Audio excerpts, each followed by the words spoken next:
छात्रों, हिंदी कालांश में आपका स्वागत है। आज हम बाल राम कथा इस पूरक पाठ्य पुस्तिका से पाठ 11 लंका विजय इस पाठ का हम अध्ययन करेंगे। पिछली कालांश में हमने पाठ 10 लंका में हनुमान इस पाठ में देखा कि हनुमान सीता से भेंट करके वे तुरंत राम के पास पहुंचना चाहते थे, क्योंकि वे राम को सीता की सकुशलता की खबर सुनाना चाहते थे। तो दूसरी ओर किनारे की तरफ वानर सेना बैठी थी। वे हनुमान का इंतजार कर रही थी। हनुमान ने उनको सीता की सकुशलता की खबर और जो भी लंका में जो घटना घटित हुई थी उनके बारे में सभी को बताया।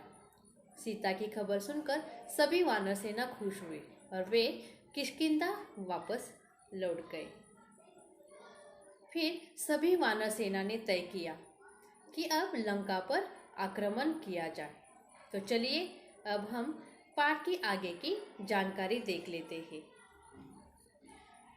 लंका कूच की तैयारियां रात भर चलती रही। सभी तत्पर, सभी उद्यत। सुबह कूच से पहले सुग्रीव ने वानरों को संबोधित किया। युद्ध के बारे में कहा, युद्ध भयानक होगा।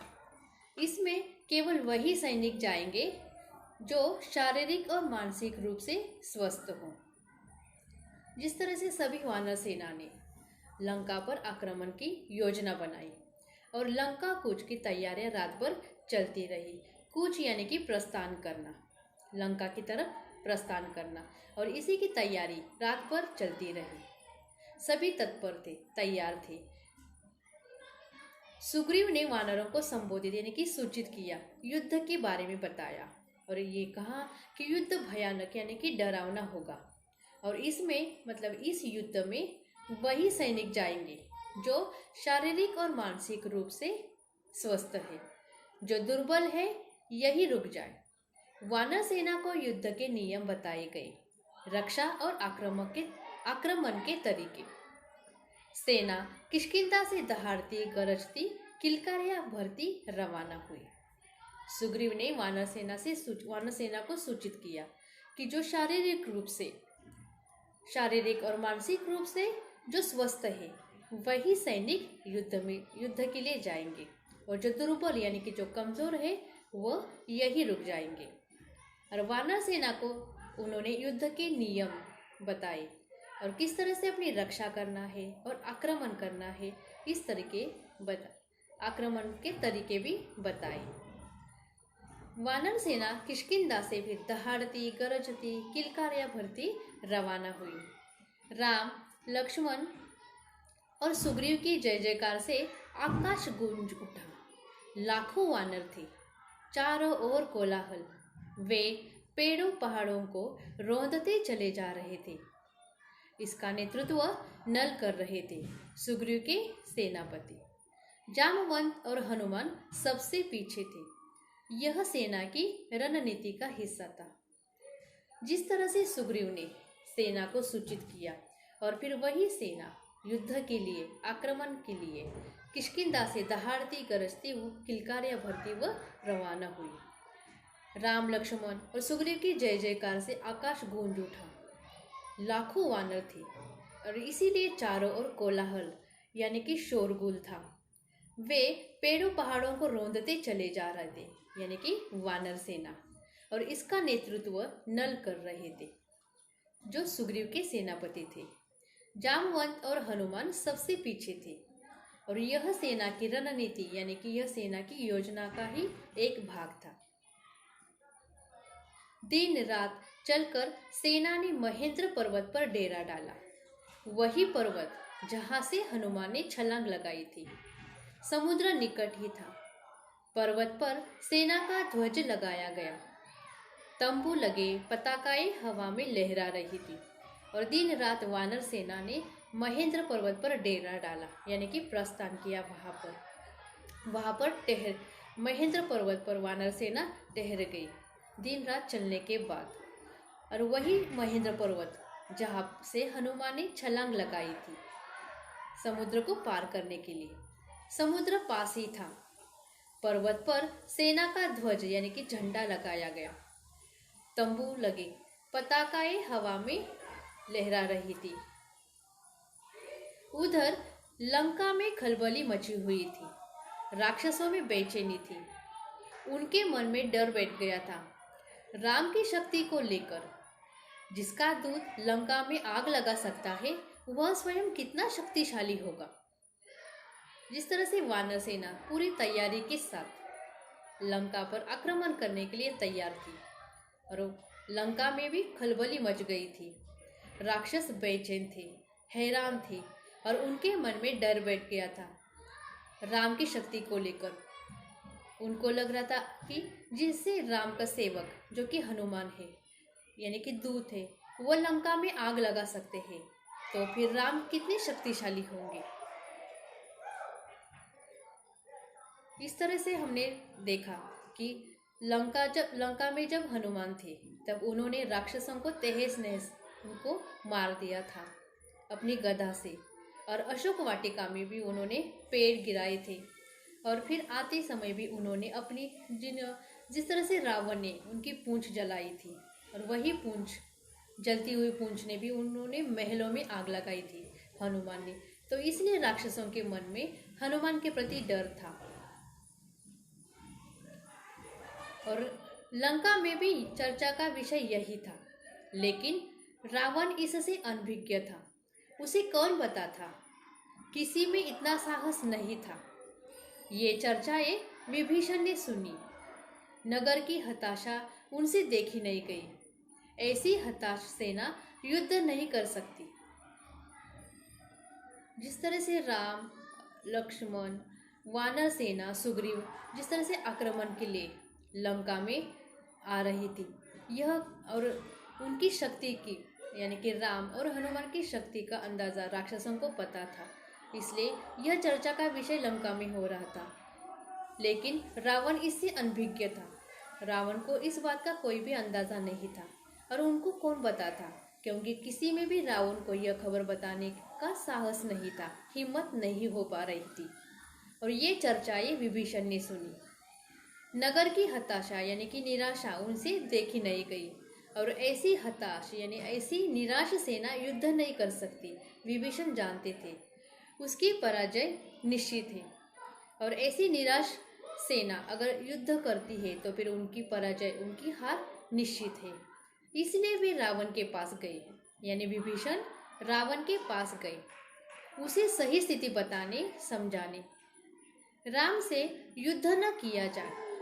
उन्होंने कहा, आप सीता को लौटा दें, सबका कल्याण इसी में है। सीता मिल जाएंगी तो वे आक्रमण नहीं करेंगे।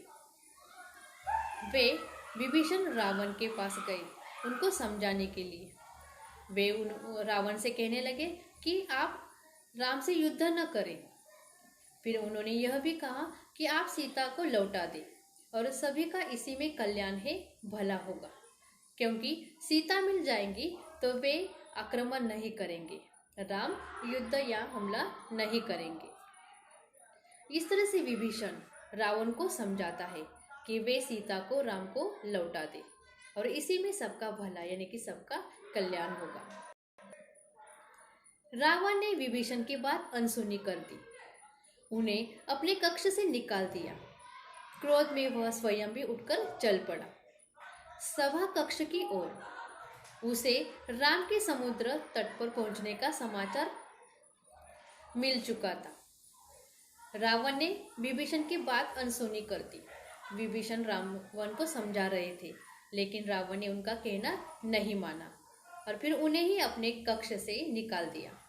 और गुस्से से वे अपने स्वयं उठकर खड़े हुए और वे सभा कक्ष की ओर चले गए। उसे राम के समुद्र तट पर यानी कि समुद्र के किनारे पर पहुंचने का समाचार मिल चुका था, यानी रावण को।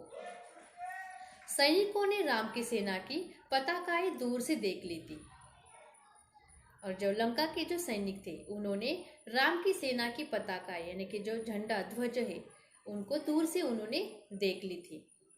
विभीषण रावण के पीछे चलते रहे, बोलते रहे, सीता आपके गले में बंधा सांप है, वह आपको डस लेगा। इसे छोटी बात मत समझिए लंकाधिराज। ये संकेत महाविनाश के हैं। विभीषण रावण के पीछे पीछे चलते रहे और उनको समझाते रहे कि सीता आपके गले में बंधा हुआ एक सांप है जो आपको डस लेगा, और इस बात को छोटी बात मत समझिए लंकाधिराज। लेकिन रावण विभीषण की बात सुन नहीं रहे थे, और यह महाविनाश के ही इस तरह से महाविनाशी होगा। यह संकेत यानी कि यह इशारा जो है वह महाविनाश का ही है। मैं अब भी कहता हूँ, सीता को लौटा दीजिए, लंका बच जाएगी। विभीषण बार बार रावण को समझा रहे थे कि सीता को राम को लौटा दीजिए, तभी लंका बच जाएगी, लंका पर कोई आक्रमण नहीं होगा। तुम मेरे भाई नहीं शत्रु हो, मेरे शत्रु के शुभ चिंतक हो। रावण का क्रोध भड़क उठा। निकल जाओ यहाँ से, मुझे तुम्हारा साथ नहीं चाहिए। विभीषण की बात सुनकर रावण को गुस्सा आया। उसने विभीषण से कहा कि तुम मेरे भाई नहीं तो शत्रु हो, और मेरे शत्रु के तुम शुभ चिंतक हो। और इस गुस्से में आकर उन्होंने विभीषण को वहां से निकल जाने के लिए कहा। मुझे तुम्हारा साथ नहीं चाहिए। रावण सभागार के इस तरह से वे सभागार में विभीषण को सुना रहे थे, गुस्से से बोल रहे थे कि तुम मेरे भाई नहीं हो तो तुम मेरे दुश्मन के शुभ चिंतक हो। और रावण ने फिर उन विभीषण को सभागार से निकलने की आज्ञा दी। विभीषण पीछे, दोनों के रास्ते अलग हो गए। इस तरह से रावण वहां से चले गए और विभीषण भी पीछे, तो रावण और विभीषण के रास्ते भी अलग हो गए। विभीषण उसी रात लंका से निकल गए 4 सहायकों के साथ। उन्होंने राम के पास जाना ठीक समझा।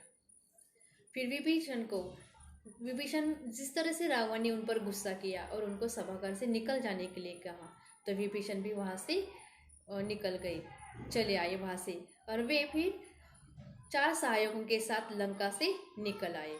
फिर उन्होंने राम के पास जाना ही ठीक समझा।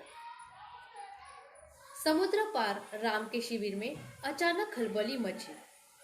एक वानर चिल्लाकर सबको सावधान कर रहा था, हमारे शिविर में राक्षस आ गए हैं। विभीषण कुछ दूर खड़े थे। समुद्र पार राम के शिविर में अचानक खलबली मची, शोरगुल होने लगा। वहां पर एक वानर चिल्लाकर सबको सावधान कर रहा था कि हमारे शिविर में राक्षस आ गए हैं। और विभीषण जो थे वे कुछ दूर ही खड़े थे। वानरों ने उन्हें सुग्रीव के सामने पेश किया। वानरों को लगा कि लंका से कोई राक्षस आए हैं, जो कि विभीषण को देखकर ही उनको ऐसे लग रहा था। फिर वानर सेना ने सुग्रीव के सामने विभीषण को पेश किया। वानरराज, मैं लंका के राजा रावण का छोटा भाई हूँ। मैं राम की शरण में आया हूँ, आप मुझे उनके पास पहुंचा दे। विभीषण के चेहरे पर डर नहीं था, विश्वास था। शब्दों में षड्यंत्र नहीं था, कातरता थी। वे सुग्रीव के सामने आकर वे उनसे कहने लगे, वानरराज, मैं लंका के राजा रावण का छोटा भाई हूँ और मैं राम की शरण में आया हूँ, आप मुझे उनके पास पहुंचा दे। और विभीषण के चेहरे पर बिल्कुल भी डर नहीं था, एक विश्वास था, और शब्दों में उनके कोई षड्यंत्र नहीं था, कोई जाल या कोई माया नहीं थी, कातरता थी, सिर्फ व्याकुलता थी। इस तरह से विभीषण राम से मिलना चाहते थे। तो बच्चों, इस पाठ का जो आधा भाग है वह हम अगले कालांश में देखेंगे कि किस तरह से विभीषण राम को लंका में घटित घटना के बारे में बताते हैं और इस पर राम क्या कहते हैं, यह हम अगले कालांश में देखेंगे। मुझे आशा है कि इस कालांश में जो सिखाया है वह आपको अच्छे से समझ आया होगा। धन्यवाद।